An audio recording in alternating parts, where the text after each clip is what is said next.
Kita ketemu di pengadilan. Bro, santai deh kau. Akuin mo ko. Panay ko. Kau orang apa?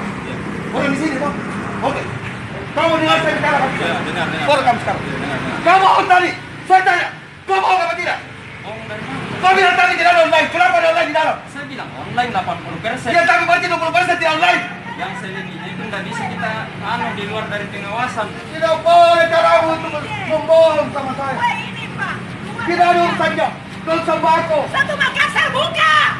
Sudah, tidak apa-apa ribut. Ribut kita sekalian ketemu di pengadilan. Ketemu di pengadilan. Kau lihat. Lihat presiden. Kasih tahu presiden. Minta maaf. Boleh tahu presiden. Kasih tahu presiden.